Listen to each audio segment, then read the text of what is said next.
نحمده ونصلي على رسوله الكريم أما بعد قال الله تبارك وتعالى في القرآن المجيد والفرقان الحميد ولكل أمة جعلنا منسكا ليذكروا اسم الله على ما رزقهم من بهيمة الأنعام صدق اللہ العظیم۔ محترم بزرگوں اور عزیز پیارے دوستوں، ذی الحج کا مبارک مہینہ چل رہا ہے اور آئندہ آنے والے دنوں میں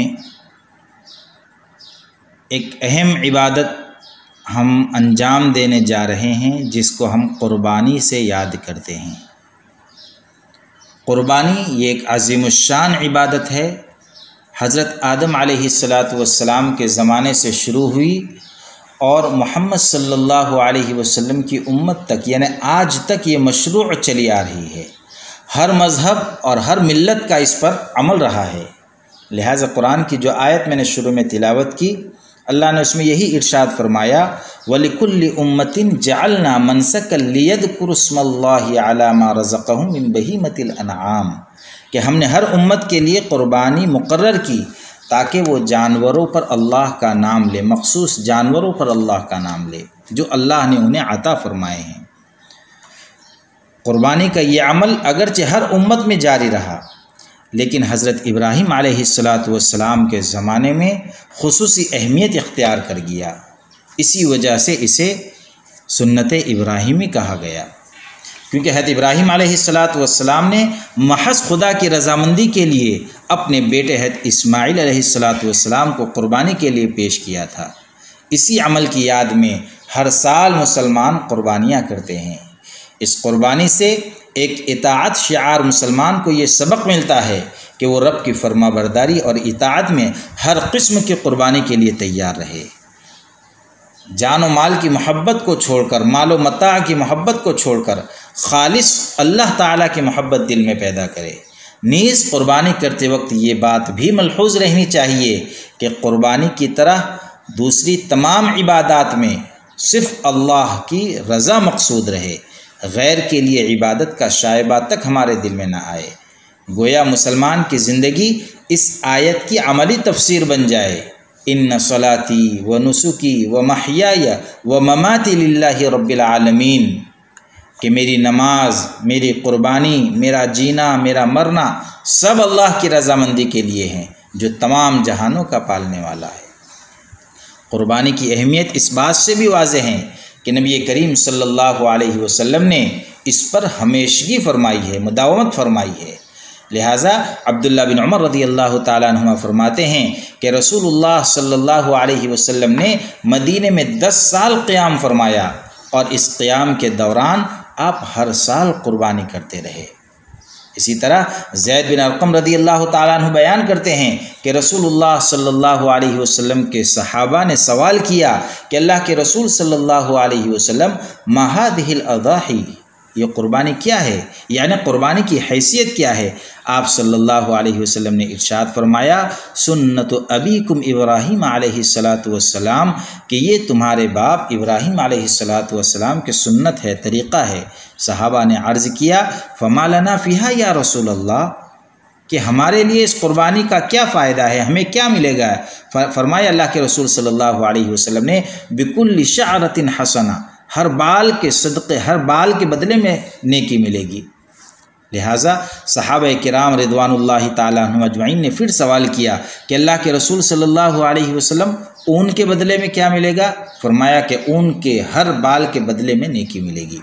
اسی طرح حضرت عائشہ رضی اللہ تعالیٰ عنہ روایت کرتی ہے کہ رسول اللہ صلی اللہ علیہ وسلم نے ارشاد فرمایا کہ عید الاضحیٰ کے دن کوئی نیک عمل اللہ تعالیٰ کے نزدیک قربانی کا خون بہانے سے محبوب اور پسندیدہ نہیں ہے، اور قیامت کے دن قربانی کا جانور اپنے بالوں، سینگوں اور کھروں سمیت آئے گا، اور قربانی کا خون زمین پر گرنے سے پہلے اللہ تعالیٰ کے یہاں شرف قبولیت حاصل کر لیتا ہے۔ لہٰذا تم خوش دلی سے قربانی کیا کرو۔ کتنی بڑی فضیلت ہے کہ قربانی کے جانور کا خون زمین پر گرنے سے پہلے مغفرت کے فیصلے ہو رہے ہیں۔ کل قربانی کا جانور ہمارے لیے جنت میں جانے کا ذریعہ بنے گا، لہٰذا ہمیں چاہیے کہ ہم خوش دلی کے ساتھ قربانی کیا کریں۔ اسی طرح ابن عباس رضی اللہ تعالیٰ عنہما روایت کرتے ہیں کہ رسول اللہ صلی اللہ علیہ وسلم نے ارشاد فرمایا، کسی خرچ کی فضیلت اللہ تعالیٰ کے نزدیک بنسبت اس خرچ کے جو بقرعید والے دن قربانی پر کیا جائے ہرگز نہیں ہے۔ یعنی سب سے زیادہ فضیلت قربانی کے دن جانور قربان کرنے پر جو خرچ ہوتا ہے، اللہ کو یہ بہت زیادہ محبوب ہے۔ کچھ لوگوں کے دلوں میں جذبہ آ جاتا ہے ان دنوں کے اندر کہ کیا فائدہ جانور ذبح کرنے کے، 10,000 کا جانور ہے، 10,000 کسی غریب کو دے دی جائے۔ تو کہا کہ وہ خرچ آپ کی محبت اپنی جگہ پر، لیکن ان دنوں میں صرف اور صرف ہمیں جانور ذبح کرنا ہے، اس سے زیادہ اللہ تبارک و تعالیٰ کو اور کوئی عمل محبوب نہیں ہے۔ اسی طرح ہم ایک مسئلہ یہ بھی ذہن میں رکھیں کہ قربانی کس پر فرض ہے۔ تو جس شخص پر زکوٰۃ فرض ہو، یا جس کے پاس 52.5 تولہ چاندی یا اس کی قیمت ہو، یا اتنی قیمت کا مال تجارت ہو، تو اس پر قربانی اور صدقہ فطر واجب ہو جاتا ہے۔ شریعت اسلامیہ میں قربانی کی بڑی فضیلت ہے، اور قربانی واجب ہونے کے باوجود نہ کرنے پر سخت وعیدیں بھی وارد ہوئی ہے۔ لہٰذا جس کے پاس 52.5 تولہ چاندی موجود ہے، آج بازار کے بھاؤ کے حساب سے تقریباً 45,000 روپیہ اگر کسی کے پاس ضرورت سے زائد موجود ہے تو اس پر قربانی واجب ہے۔ اب واجب کیوں ہے؟ قرآن میں اللہ تبارک و تعالیٰ نے ارشاد فرمایا، فَصَلِّ لِرَبِّكَ وَانْحَرْ، کہ آپ اپنے رب کی نماز پڑھیں اور قربانی کریں۔ مشہور مفسر علامہ قادر ثناء اللہ پانی پتی رحمۃ اللہ علیہ اس آیت کے تحت لکھتے ہیں کہ اکرمہ رضی اللہ تعالیٰ عنہ، حضرت عطا اور حضرت قتادہ رحمۃ اللہ علیہ فرماتے ہیں کہ فصلی لربک میں فصلی سے مراد عید کی نماز ہے، اور ونحر سے مراد قربانی ہے۔ اس سے ثابت ہوا کہ عید کی نماز اور قربانی یہ دونوں جو ہے واجب ہے۔ اسی طرح حضرت حسن بصری رحمۃ اللہ علیہ فرماتے ہیں کہ اس آیت میں یعنی فصلی لربک میں جو نماز کا ذکر ہے اس سے عید کی نماز مراد ہے، اور ونحر سے مراد قربانی ہے۔ لہٰذا ہمیں چاہیے کہ اس واجب عمل کو ہم ترک نہ کریں، اور ترک کرنے پر بڑی سخت وعیدیں ہیں۔ اللہ کے رسول صلی اللہ علیہ وسلم نے ارشاد فرمایا، جس شخص کو قربانی کی وسعت حاصل ہو اور پھر بھی وہ قربانی نہ کرے، وہ ہماری عیدگاہ کے قریب بھی نہ بھٹکے۔ وسعت کے باوجود قربانی نہ کرنے پر اللہ کے رسول صلی اللہ علیہ وسلم نے اتنی سخت وعید ارشاد فرمائی ہے کہ وہ ہماری عیدگاہ کے قریب نہ آئیں۔ تو وعید اس وقت ہوتی ہے جب کوئی واجب ترک کیا جاتا ہے، تو معلوم ہوا کہ قربانی جو ہے یہ واجب عمل ہے۔ لہٰذا مسئلہ ذہن میں رکھیں کہ قربانی جس شخص کے پاس 52.5 تولہ چاندی یا اتنی ملکیت جو آج کے بازار کے حساب سے تقریباً 45,000 روپیہ ہوتی ہے، اگر کسی کے پاس موجود ہے تو اس پر قربانی واجب ہے۔ یہاں ایک مسئلہ یہ بھی ذہن میں رکھیں کہ بہت سارے افراد وہ ہوتے ہیں جن پر زکوٰۃ تو واجب نہیں ہوتی لیکن قربانی واجب ہو جاتی ہے، کیونکہ زکوٰۃ میں کچھ بہت باریک دقیق گنجائش الگ الگ ہے۔ آپ اہل علم سے رابطہ کر کر اس کے بارے میں مزید تحقیق کر سکتے ہیں، ابھی وقت نہیں ہے وہ تفصیل بتلانے کا۔ اب ہم کچھ موٹے موٹے مسائل جو ہے اس کو ہم سمجھنے کی کوشش کرتے ہیں کہ نصاب کی مقدار زائد از ضرورت مال میں جو قربانی واجب ہوتی ہے زکوٰۃ میں نہیں ہوتی، زکوٰۃ واجب نہیں ہوتی، لیکن قربانی اگر کسی شخص کے پاس ضرورت سے زائد کپڑے ہیں، موبائل فون ضرورت سے زائد ہے، گھریلو برتن ہے، ٹیپ ریکارڈر ہے، یا اور گھر میں کوئی چیزیں ہیں جن کی مالیت نصاب تک یعنی 52.5 تولہ چاندی 45,000 روپے تک پہنچ جاتی ہے، تو اس پر بھی قربانی واجب ہے، کیونکہ قربانی واجب ہونے کے لیے نصاب کا نامی ہونا ضروری ہے، اس پر سال گزرنا ضروری نہیں ہے۔ زکوٰۃ کے مال پر تو سال گزر جائے اس کے بعد واجب ہوتی ہے، لیکن یہاں صرف آپ کے پاس موجود ہے، ضرورت سے زائد ہے، 2 موبائل آپ نے اپنے پاس رکھے ہوئے ہیں، 2 گاڑیاں رکھی ہوئی ہے جو ضرورت سے زائد آپ کے پاس ہے، تو کہا کہ اگر ان کی قیمت 45,000 روپیہ آج کے دور میں ہو جاتی ہے تو آپ پر قربانی واجب ہے۔ یہاں ایک مسئلہ ایک بھی ذہن میں رکھے کہ نابالغ اولاد کی طرف سے قربانی کرنا، اگر باپ مالدار ہے تو نابالغ اولاد کی طرف سے قربانی کرنا واجب نہیں ہے، مستحب ہے۔ اگر قربانی کرے گا تو ثواب ملے گا، اور اگر نہیں کرتا ہے تو کوئی گناہ بھی نہیں ہوگا، نابالغ کے اوپر واجب نہیں ہے۔ اسی طریقے سے نابالغ بچوں کا عقیقہ کیا جاتا ہے، تو اگر کسی نے جانور خریدا ہے اب اس میں 7 حصے ہیں، اب 4 حصے گھر والوں کے ہو گئے، 3 حصے بچ رہے ہیں۔ اگر وہ یہ چاہتا ہے کہ میں اس میں اپنے بچوں کا عقیقہ کر لوں تو اس کو اس کی گنجائش ہے، قربانی کے جانور میں عقیقہ کر سکتے ہیں اپنے بچوں کا۔ اسی طرح کچھ لوگوں کے ذہن کے اندر یہ غلط فہمی ہوتی ہے کہ عید قرباں کے دن یعنی عید الاضحیٰ کے دن بعض لوگ یہ کہتے ہیں کہ جب تک قربانی نہ ہو جائے روزے کی طرح رہنا چاہیے، یعنی نہ کچھ کھائے نہ پیے۔ شریعت میں اس کی کوئی اصل نہیں ہے۔ البتہ جو شخص قربانی کرے اس کے لیے یہ مستحب ہے کہ عید الاضحیٰ کی نماز سے فارغ ہونے تک کچھ نہ کھائے، تاکہ اس دن کا اس کا پہلا کھانا اس کے قربانی کا گوشت ہو۔ لہٰذا کچھ لوگ جو چلاتے ہیں کہ بھئی آدھے دن کا روزہ ہے، تو یہ اس کی کوئی اصل نہیں ہے۔ اسی طرح ہم ہمارے قریشی بھائیوں کے پاس کمیلہ کرواتے ہیں، لہٰذا قربانی کے جانور کے کسی جز سے مثلاً کھال ہے یا گوشت وغیرہ ہے، اس سے قریشی بھائی کو اجرت دینا یا قیمت کے بدلے دینا یہ جائز نہیں ہے۔ اگر کسی نے ایسا کیا تو قربانی ہو جائے گی، لیکن کھال کی قیمت یا جتنا گوشت دیا ہے اتنی قیمت صدقہ کرنا واجب ہوگی۔ ہمارے قریشی بھائیوں کی اجرت الگ سے طے کر دی جائے، قربانی کے جانور میں سے کوئی جز اس کے بدلے میں نہیں دیا جا سکتا۔ اسی طرح ایک مسئلہ یہاں یہ بھی ذہن میں رکھیں کہ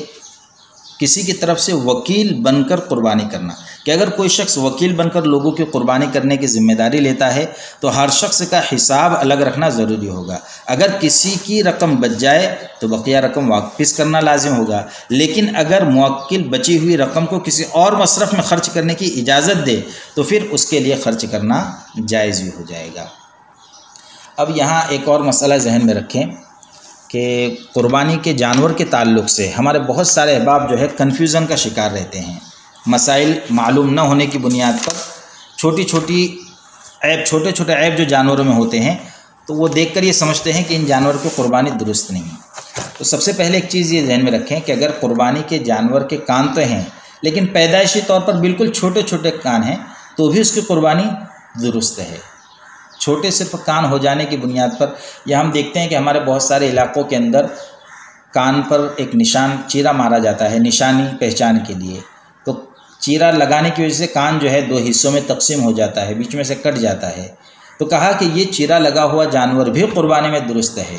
1/3 سے زیادہ اگر کان کٹ جاتا ہے، ایک ٹکڑا بالکل الگ ہو جاتا ہے 1/3، تو پھر اس کی قربانی کا مسئلہ ہے، ورنہ صرف چیرا مارا ہوا جو نشانی کے لیے لگایا جاتا ہے اس سے قربانی کے اندر جو ہے کوئی فرق نہیں پڑتا۔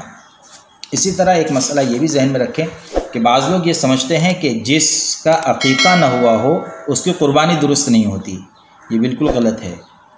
بلکہ جو شخص قربانی کے دنوں میں صاحب نصاب ہو اس پر قربانی کرنا واجب ہو جاتا ہے۔ قربانی کرنے سے قربانی درست ہو جاتی ہے، چاہے اس کا عقیقہ ہوا ہو یا نہ ہوا ہو۔ ہمارے بہت سارے احباب یہ کنفیوژن میں رہتے ہیں کہ ہمارا عقیقہ نہیں ہوا ہے تو پہلے عقیقہ ہوگا اس کے بعد قربانی ہوگی، تو یہ بالکل غلط ہے، ایسا نہیں ہے۔ قربانی اگر آپ پر واجب ہے تو آپ پر قربانی کرنا ضروری ہے، چاہے آپ کا عقیقہ ہوا ہو یا نہ ہوا ہو۔ یہاں ایک مسئلہ یہ بھی ذہن میں رکھیں کہ عقیقہ کب تک مستحب ہے۔ بچہ پیدا ہوا تو پیدا ہے، چاہے لڑکا ہے یا لڑکی ہے، تو والد کے ذمے بچے کے بالغ ہونے سے پہلے 7ویں دن، 14ویں دن یا 21ویں دن عقیقہ کرنا مستحب ہے۔ بالغ ہونے کے بعد والد کے ذمے یہ باقی نہیں رہتا بلکہ ساقط ہو جاتا ہے، ختم ہو جاتا ہے۔ البتہ بالغ ہونے کے بعد لڑکا یا لڑکی خود اپنا عقیقہ کرے یا کوئی اور شخص مثلا کوئی دوست یا شوہر اپنی بیوی کا یا اور کوئی دوست احباب ایک دوسرے کا کرنا چاہے تو وہ درست ہوگا۔ لہٰذا عقیقہ قربانی کے جانور میں اگر کوئی کرنا چاہتا ہے تو کر سکتے ہیں کہ بھئی میرا عقیقہ باقی تھا تو میرے عقیقہ کا بھی ایک حصہ میں کر لیتا ہوں، میرے قربانی کا بھی حصہ کر لیتا ہوں تو درست ہے۔ لیکن یہ سوچنا کہ میرا عقیقہ نہیں ہوا تھا لہٰذا میری قربانی صحیح نہیں ہوگی، یہ غلط بات ہے۔ اسی طرح ایک اور مسئلہ ذہن میں رکھیں کہ شادی کی دعوت نمٹانے کی غرض سے اگر کسی نے قربانی کی، اگر کسی نے شادی کی دعوت نمٹانے کی نیت سے قربانی کی تو ثواب اور واجب ادا کرنے کی نیت سے نہیں کی تو اس صورت میں اس کی قربانی صحیح نہیں ہوگی، دوبارہ ایک حصہ کرنا اس کے لیے لازم ہوگا۔ تو یہاں ہم ذہن میں رکھیں کہ قربانی کرنے کا مقصد اللہ کی رضا ہونی چاہیے، اللہ کو راضی کرنا یہ ہمارا مقصد ہونا چاہیے۔ اسی طرح ایک مسئلہ اور ذہن میں رکھیں کہ قریشی بھائی جو ذبح کرتا ہے، اگر قریشی بھائی مسلمان ہیں تو اس کا ذبح کیا ہوا جانور بھی حلال ہے اور اس کا گوشت کھانا بھی جائز ہے۔ اسی طرح بسم اللہ اللہ اکبر کہہ کر ایک دعا ہے لمبی، جو ہم بارہا سنتے بھی ہیں پڑھتے بھی ہیں، لیکن ذبح کرنے والے کو یہ چاہیے کہ جب وہ چھری چلا رہا ہے تو بسم اللہ اللہ اکبر کہہ کر چھری چلائے۔ اب اگر وہ چھری جیسے ہوتا ہے نا 2-4 حصے والے ہوتے ہیں، مل کر جانور ذبح کر رہے ہیں تو ایک کے ساتھ دوسرا بھی پھر چھری پر ہاتھ لگاتا ہے، تو کہا کہ جتنے افراد چھری پر ہاتھ لگا رہے ہیں ہر ایک کے لیے بسم اللہ اللہ اکبر کہنا یہ ضروری ہے۔ اب قربانی کا گوشت تقسیم کرنا، تو کہا کہ بہتر طریقہ یہ ہے کہ اس کے 3 حصے کیے جائے، ایک حصہ غریبوں میں تقسیم کیا جائے، ایک حصہ اپنے دوست احباب پڑوسیوں میں تقسیم کیا جائے، اور ایک حصہ جو ہے اپنے لیے رکھا جائے۔ اب مسئلہ یہاں ذہن میں رکھیں کہ کیا قربانی کا گوشت غیر مسلم کو دے سکتے ہیں؟ تو قربانی کا گوشت غیر مسلم کو بھی دینا جائز ہے، بشرطے کہ معاوضے کے طور پر نہ دیا جائے، یعنی اس نے کچھ کام، آپ نے اس سے کچھ کام کروایا اور اس کی خدمت کے بدل میں اس کو دے رہے تو پھر جائز نہیں۔ ہاں ایسے ہی کوئی غیر مسلم ہے اور وہ گوشت کھاتا ہے، یہاں یہ بھی ذہن میں رکھیں کہ کوئی کھانے والا ہو اور آپ سے طلب کرتا ہو تو آپ اس کو دے سکتے ہیں۔ مسئلہ یہاں 2 ہے، دونوں چیز ذہن میں رکھیں کہ زکوٰۃ غیر مسلم کو نہیں دے سکتے، قربانی کا گوشت غیر مسلم کو دینے کی گنجائش ہے۔ اسی طرح اور ایک مسئلہ ذہن میں رکھیں کہ میت مرحوم کی جانب سے اگر کوئی قربانی کر رہا ہے تو میت کی طرف سے قربانی کرنا جائز ہے اور میت کو اس کا ثواب بھی ملے گا۔ حضرت علی کے رضی اللہ تعالیٰ عنہ کے متعلق روایت ہے کہ وہ ایک دمبہ اپنی طرف سے اور ایک دمبہ حضور صلی اللہ علیہ وسلم کی جانب سے قربانی کیا کرتے تھے، یہ حضرت علی کا معمول تھا، لہٰذا ہم اپنے مرحومین کی جانب سے بھی قربانی کیا کرتے ہیں۔ ہمیں اپنے مرحومین کی طرف سے بھی قربانی اگر کرنا ہے تو حصہ لے سکتے ہیں حصہ ثواب کے لیے۔ لیکن یہاں ایک اور مسئلہ ذہن میں رکھیں، ہمارے یہاں غلط فہمی کیا ہوتی ہے کہ ہم قربانی کر رہے ہیں تو پوچھے کہ بھئی کس کے نام سے ذبح کرنا ہے، تو کہا کہ ہمارے دادا کے نام سے ذبح کرنا ہے، کہ دادا کے تو انتقال ہو گیا، کہا کہ ہاں ان کے ایصال ثواب کے لیے، لیکن ان کے ایصال ثواب کے لیے آپ کر رہے ہیں، لیکن آپ پر قربانی واجب ہے اس کا کیا؟ تو کہا کہ ہم پھر کبھی کریں گے۔ تو اب ضروری یہ ہے کہ جن پر قربانی واجب ہے پہلے ان کی قربانی کی جائے، ان کی طرف سے قربانی کی جائے تاکہ ان کے ذمے جو واجب ہے وہ ادا ہو جائے، اور اس کے بعد آپ کے پاس حصے بچ رہے ہیں تو آپ اپنے مرحومین کی جانب سے بھی کیجئے۔ اب ایک اور مسئلہ یہاں پر ذہن میں رکھیں کہ ہم دیکھتے ہیں اللہ کے رسول صلی اللہ علیہ وسلم کے نام سے، حضور کے نام سے ایک حصہ ہم کرتے ہیں، تو یہاں یہ بھی مسئلہ ذہن میں رکھیں کہ اگر ہم نے ایک جانور لیا ہے، 7 حصے ہیں، 2 4 5 7 6 حصے ہو گئے، ایک حصہ اس میں بچ رہا ہے، تو یہ ہماری محبت ہے اور حضور کا ہم پر حق ہے، نبی صلی اللہ علیہ وسلم کا، یہ محبت میں ایک حصہ ہم حضور کے نام سے دیتے ہیں، بہت اچھی بات ہے، حضور کے نام سے دینا چاہیے، حضرت ابراہیم حضرت اسماعیل علیہ السلام کے نام سے دینا چاہیے، اسی طرح حضرت آدم علیہ السلام کے نام سے دینا چاہیے، پورے امت کے مرحومین کے نام سے دینا چاہیے، گنجائش ہے بالکل دیجیے، لیکن اپنی طرف سے قربانی باقی ہے۔ جیسے کئی مرتبہ ہوا کسی کے گھر بکرا ذبح کرنے کے لیے گئے، بھئی بکرا کس کے نام سے ذبح کرنا ہے؟ تو بکرا ذبح کرنے والا کہتا ہے، جس کا بکرا ہے وہ کہتا ہے حضور کے نام کا ذبح کر دو۔ بھئی آپ کی محبت سراخوں پر، لیکن حضور کو تکلیف ہوگی کہ آپ کے اوپر واجب ہے اور آپ واجب چھوڑ کر حضور کی محبت میں یہ کام کر رہے ہیں، تو حضور کی محبت کا حق تو یہ ہے کہ پہلے واجب ادا کیجئے، پھر اللہ کے رسول صلی اللہ علیہ وسلم کے نام کا بھی اگر اللہ نے وسعت دیا ہے تو کیجئے۔ تو خیر مسئلہ یہ ذہن میں رکھیں کہ واجب جس پر ہے پہلے اس کی طرف سے قربانی ہونی چاہیے۔ اسی طرح ایک مسئلہ یہاں یہ بھی ذہن میں رکھیں کہ اگر قربانی کے جانور کو ذبح کیا گیا اور اس کے پیٹ سے کئی مرتبہ ہوتا ہے حاملہ جانور ہوتا ہے، پتہ نہیں چلتا، لیکن ذبح کرنے کے بعد پیٹ سے بچہ زندہ نکل آ گیا تھا، اب کیا کیا جائے؟ تو کہا کہ اس کو بھی ذبح کر دیا جائے گا، اور اگر مردہ نکلے تو پھر اس کو استعمال میں لانا بھی جائز نہیں ہے، وہ مردار کے اندر جو ہے اس کا شمار ہوگا۔ اسی طرح اور ایک مسئلہ ذہن میں رکھیں کہ اگر کوئی انسان قربانی کے دنوں میں قربانی نہ کر سکا، قربانی کے دن اس کے نکل گئے، قربانی اس پر واجب تھی لیکن قربانی کے دن گزر گئے، غفلت کی وجہ سے یا کسی اور عذر کی وجہ سے وہ قربانی نہیں کر سکا، تو قربانی کی قیمت فقراء اور مساکین پر صدقہ کرنا واجب ہے، لیکن قربانی کے دنوں میں جانور کی قیمت صدقہ کر دینے سے واجب قربانی ادا نہیں ہوگی اور وہ آدمی گنہگار ہوگا، کیونکہ قربانی ایک مستقل عبادت ہے۔ لہٰذا 3 دن گزر گئے اور کسی وجہ سے قربانی رہ گئی تو اب اس کے لیے ضروری یہ ہے کہ وہ جتنی قیمت تھی ان 3 دنوں کے بعد وہ اس قیمت کو جو ہے غریبوں کے اوپر خرچ کر دے۔ اب یہاں پر ایک اور مسئلہ ذہن میں رکھیں کہ قربانی کے تعلق سے غلط فہمی ہوتی ہے۔ کیا غلطی ہوتی ہے؟ ہم ذبح کرنے کے لیے گئے، پوچھا کہ بھئی بکرا کس کے نام سے ذبح کرنا ہے؟ تو کہا کہ پچھلے سال ابا کے نام کا تھا، یہ سال امی کے نام سے کر لو، پچھلے سال بیوی کے نام کا تھا، یہ سال شوہر کے نام کا کر لو، یا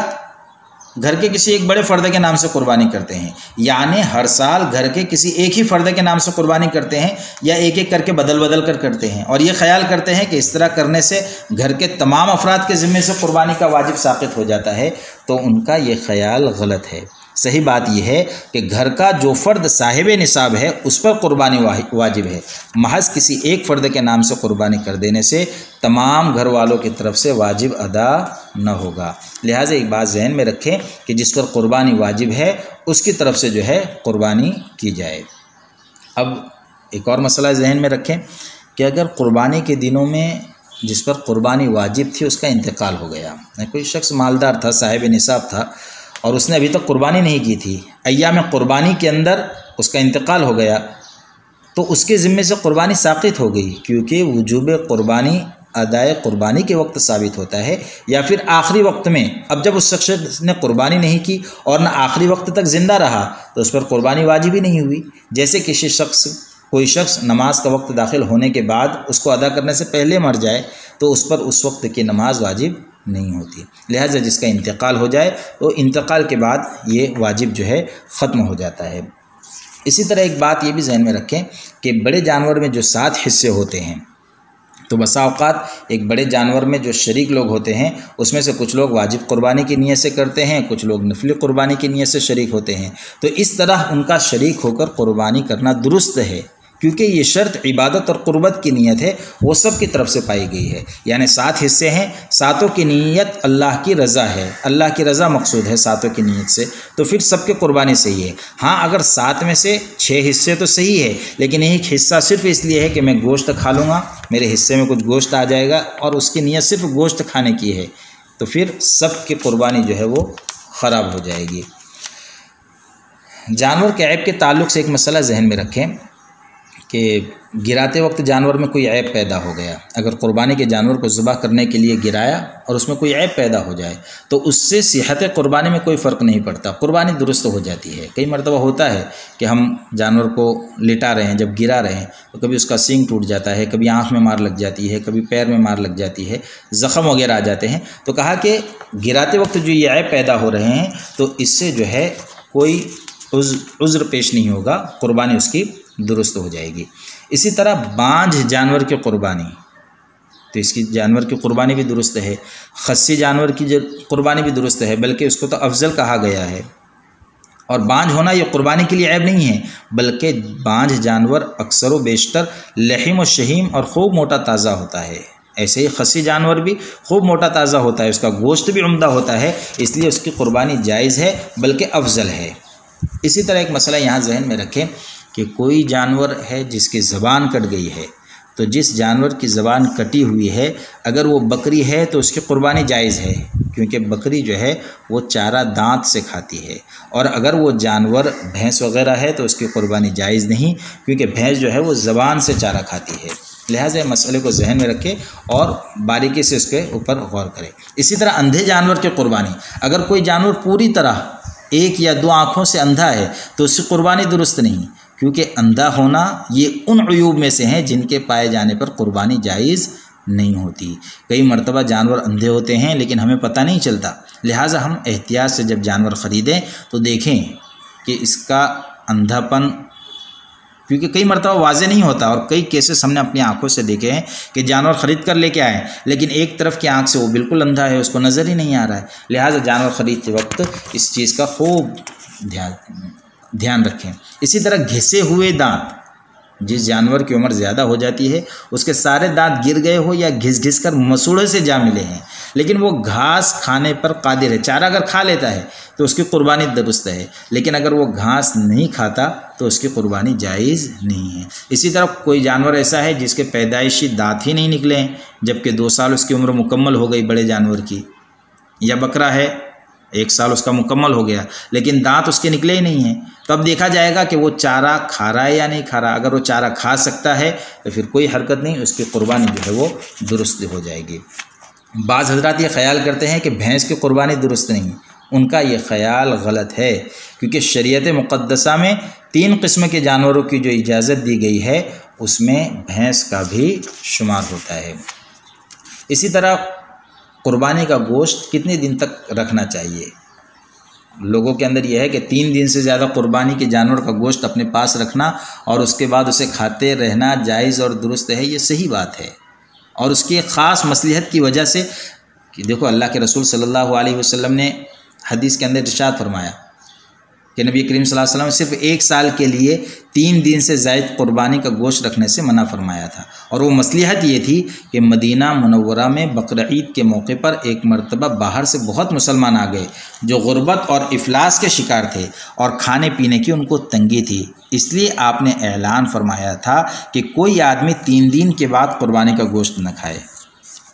وجہ یہ تھی کہ جو بیچارے باہر سے آئے ہیں ان کو خوب کھلا دیا جائے۔ پھر جب آئندہ سال ہے صحابہ کرام نے اس پر عمل کیا تو آپ نے ارشاد فرمایا کہ جب تک چاہو کھاؤ کھلاؤ اور جمع کر کے رکھو، اور گزشتہ سال منع کرنے کی وجہ بھی بتلا دی کہ سال گزشتہ میں نے تم کو 3 دن سے زیادہ قربانی کا گوشت کھانے سے اس لیے منع کیا تھا تاکہ وسعت والے ان لوگوں پر وسعت کریں جن کو قربانی کی وسعت نہیں ہے۔ ایک مسئلہ اور ذہن میں رکھیں کہ عقیقے کے گوشت کی تقسیم کیسی ہوگی۔ کچھ لوگ یہ سوچتے ہیں کہ اگر میں نے اپنا عقیقہ کیا ہوں تو میں عقیقے کا گوشت نہیں کھا سکتا، تو یہ غلط فہمی ہے۔ اگر ہمارا اپنا عقیقہ ہے تو ہم اس کو بھی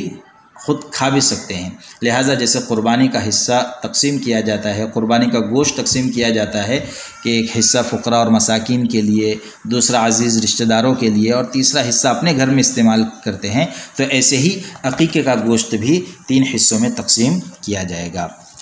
اسی طرح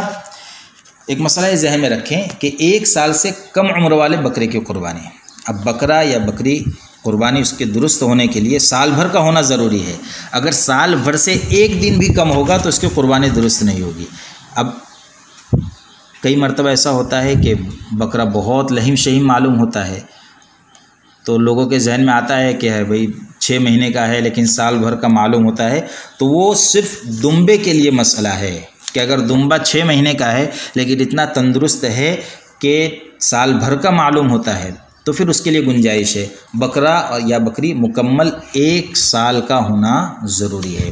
اسی طرح ذبح کے وقت جانور کس طرح لٹائے، ذبح کرنے والے شخص اور ذبیحے کا قبلہ رخ ہونا یہ سنت ہے، اور بغیر کسی عذر کے اس سنت کو چھوڑ دینا مکروہ ہے، اس لیے جانور کو ذبح کرتے وقت بائیں پہلو پر لٹایا جائے اور اس کا سر قبلے کی جانب کر دیا جائے، اس طور پر کہ سر جنوب کی طرف ہو اور پیر شمال کی جانب ہو۔ البتہ اگر اس طرح لٹانے میں کوئی عذر یا دشواری ہو، جیسے ہوتا ہے ہم قریشی بھائی کے یہاں ذبح کرنے کے لیے جا رہے ہیں، اب جگہ اتنی کم ہوتی ہے کہ لٹانے کے لیے گرانے کے لیے بہت کم جگہ ہوتی ہے، تو پھر جس طرح بھی سہولت ہو لٹا کر ذبح کر دیا جائے، لیکن اگر سہولت ہے تو قبلہ رخ لٹانا چاہیے، یہ سنت عمل ہے۔ اسی طرح ایک اور مسئلہ ذہن میں رکھیں کہ اگر جانور کو ذبح کرنے کے لیے زمین پر لٹا دیا اور ذبح کرنے والے نے ذبح کرنے کے لیے چھری لے کر بسم اللہ اللہ اکبر بھی پڑھ لیا، پھر اس جانور کو چھوڑ کر دوسرے جانور کو لٹایا گیا اور ذبح کرنے والے نے پہلے تسمیہ یعنی بسم اللہ کو کافی سمجھتے ہوئے دوبارہ بسم اللہ اللہ اکبر نہ پڑھا اور ذبح کر دیا تو اس کا کھانا جائز نہیں ہے۔ مسئلہ یہ ذہن میں رکھیں کہ جب ہم گردن کے اوپر چھری چلا رہے ہیں اس وقت بسم اللہ اللہ اکبر کہنا ضروری اور لازم ہے۔ اسی طرح ایک مسئلہ یہ بھی ذہن میں رکھیں کہ کچھ جانوروں کے سینگ جو ہے وہ کھول اتر جانے کی وجہ سے کم ہو جاتے ہیں، چھوٹے ہو جاتے ہیں، تو وہ کھول اگر سینگوں کے اترے ہیں تو ان جانوروں کی قربانی درست ہے، لیکن اگر کسی جانور کے سینگ بالکل جڑ سے ٹوٹ گئے ہیں جس کا اثر دماغ تک پہنچ گیا ہے تو پھر وہ جانور کی قربانی درست نہیں ہے۔ یہاں ایک مسئلہ یہ بھی ذہن میں رکھیں کہ کچھ جانور جو ہے پیدائشی طور پر بغیر سینگ کے ہوتے ہیں، تو کہا کہ ان کی قربانی بھی درست ہے، لیکن اگر سینگ تھے اور جڑ سے ٹوٹ گئے ہیں تو پھر ان کی قربانی درست نہیں ہے۔ اگر کسی جانور کے کھر بہت بڑھ گئے ہیں، ہے نا، پیروں کے کھر جو ہے وہ بڑھ جاتے ہیں۔ تو اب اگر وہ کھر صرف بڑے ہیں جس کی وجہ سے چاہے اس کے چلنے میں تکلیف ہو رہی ہے، ٹھہر ٹھہر کر چل رہا ہے، لیکن وہ ٹھہر ٹھہر کر چلنا یا تھوڑا لنگڑ کر چلنا صرف اس وجہ سے ہے کہ کھر اس کے بڑے ہوئے ہیں، تو پھر بھی اس کی قربانی درست ہو جائے گی۔ ہاں اگر وہ اتنا معذور ہو گیا ہے کہ چل ہی نہ سکے، تو جیسے لنگڑے جانور کی قربانی درست نہیں جو اپنے پیروں پر نہ چل سکتا ہو، تو پھر ایسے جانور کی بھی قربانی درست نہ ہوگی۔ اب کوئی جانور ہے تھوڑا لنگڑ کر چل رہا ہے، لیکن کہا کہ وہ پیر ٹیک ٹیک کر چل لیتا ہے تو اس کی قربانی درست ہے، لیکن اتنا لاغر اور کمزور ہے کہ وہ پیر رکھ کر چل ہی نہیں پاتا، تو پھر اس کی قربانی درست نہیں ہے اگر بالکل چل نہیں پاتا۔ اسی طرح کسی جانور کی دم کٹ گئی ہے، تو اب کئی مرتبہ ایسا ہوتا ہے کہ کچھ جانوروں کی دم بیماریوں سے بچانے کے لیے کاٹ دی جاتی ہے، تو اب دیکھا جائے کہ یہ دم اس کی کتنی کٹی ہوئی ہے، تو اب 1/3 سے زیادہ اگر اس کی کاٹ دی گئی ہے جو بہت زیادہ عیب معلوم ہوتا ہے، تو پھر اس کی قربانی کرنا یہ کراہیت سے خالی نہیں ہے۔ اور اگر معمولی کٹی ہوئی ہے، بیماری سے بچانے کے لیے کاٹی جاتی ہے کئی مرتبہ، تو پھر اس کے اندر کوئی کراہیت نہیں، ایسے جانور کی قربانی کر سکتے ہیں۔ اسی طرح چھوٹے دانت والے جانور کی قربانی، بعض لوگ یہ خیال کرتے ہیں کہ اگر قربانی کے جانور کی عمر 2 سال پوری ہو اور دانت بھی پورے ہو لیکن اس کے سامنے کے 2 دانت بڑے نہیں ہیں تو ایسے جانور کی قربانی درست نہیں۔ ان کا یہ خیال غلط ہے۔ صحیح بات یہ ہے کہ گائے بیل وغیرہ میں 2 سال مکمل ہونا شرط ہے۔ اگر جانور کی عمر پوری ہے اور ایسے عیب سے بھی پاک ہے جو قربانی سے مانے ہیں تو اس کی قربانی جائز ہے، چاہے سامنے کے 2 دانت اس کے بڑے نہ ہو۔ اب یہاں مسئلہ ذہن میں رکھیں کہ 2 بڑے دانت جو سامنے کے بتلائے جاتے ہیں وہ ایک بڑی نشانی ہے جس سے عمر کا پتہ چلتا ہے، ورنہ کئی مرتبہ ایسا ہوتا ہے کہ جانور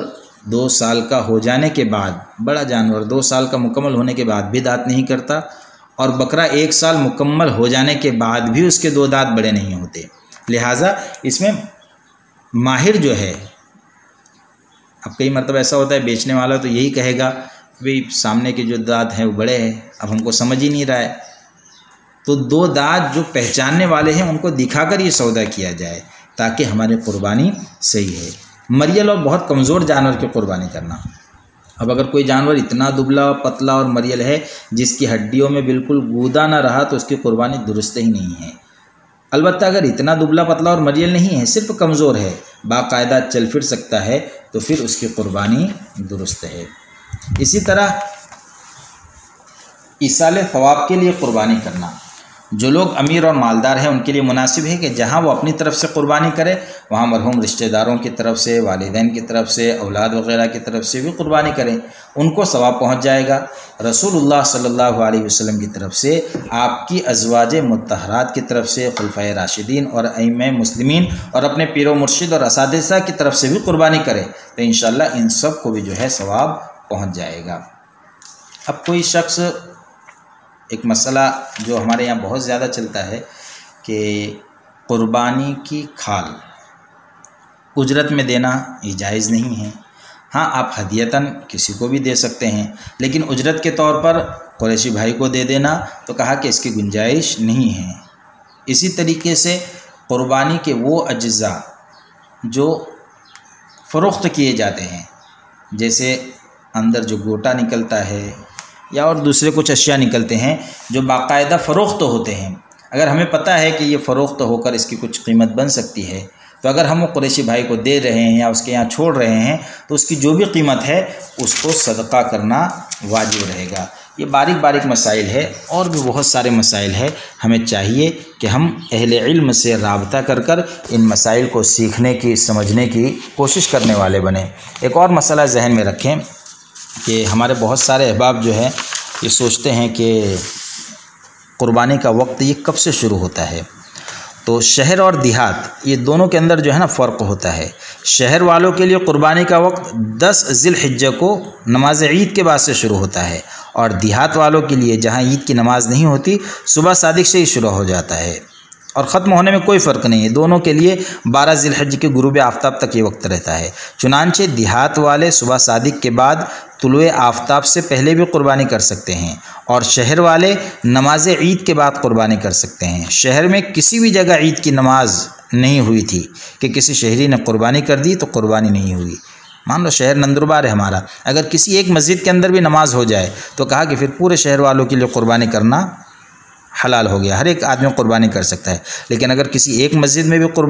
نماز نہیں ہوئی عید کی اور اگر کسی نے قربانی کر دی تو پھر وہ قربانی صحیح نہیں ہوگی۔ اسی طرح ایک اور مسئلہ ذہن میں رکھیں کہ رات کے وقت قربانی کرنا، اس کو فقہاء کرام نے مکروہ لکھا ہے، لیکن جس وقت یہ مکروہ لکھا گیا اس وقت معاملہ یہ تھا کہ اندھیرا ہوتا تھا، مسئلہ یہ تھا کہ بھئی رگے برابر کٹی ہے یا نہیں کٹی ہے، اس وجہ سے رات میں ذبح کرنا مکروہ، قربانی کرنے کو مکروہ لکھا گیا تھا۔ لیکن اب الحمدللہ بہترین لائٹوں کا انتظام ہے، بہترین رونق کا انتظام ہوتا ہے، تو پھر اگر کوئی آدمی رات میں قربانی کرنا چاہتا ہے تو اس کے لیے گنجائش ہے، وہ رات میں بھی قربانی کر سکتا ہے۔ ایک مسئلہ یہ ہے کہ حلال جانوروں کی 7 چیزیں جو کھانا حرام ہیں، تو ہم قربانی کرتے ہیں تو ہم مسئلہ ذہن میں رکھیں کہ ہماری قربانی کے یہ 7 چیزیں جو ہے قربانی کے جانور کی، اس کا استعمال کرنا حرام ہے، کھانا حرام ہے۔ ایک تو بہتا ہوا خون، دوسرا مذکر جانور کی پیشاب گاہ، تیسرا خصیتین جس کو ہم کپورے وغیرہ کہتے ہیں، چوتھا مؤنث جانور کی شرمگاہ، اسی طرح 5واں غدود، 6واں مثانہ اور 7واں پتا۔ یہ 7 چیز جو ہے حلال جانور کی ہے، لیکن قربانی کے جانور کی ہونے کے باوجود بھی اس کا کھانا جو ہے یہ حرام ہے، جائز نہیں ہے۔ اسی طرح اور ایک مسئلہ ذہن میں رکھیں کہ میت کی طرف سے جو قربانی کی جاتی ہے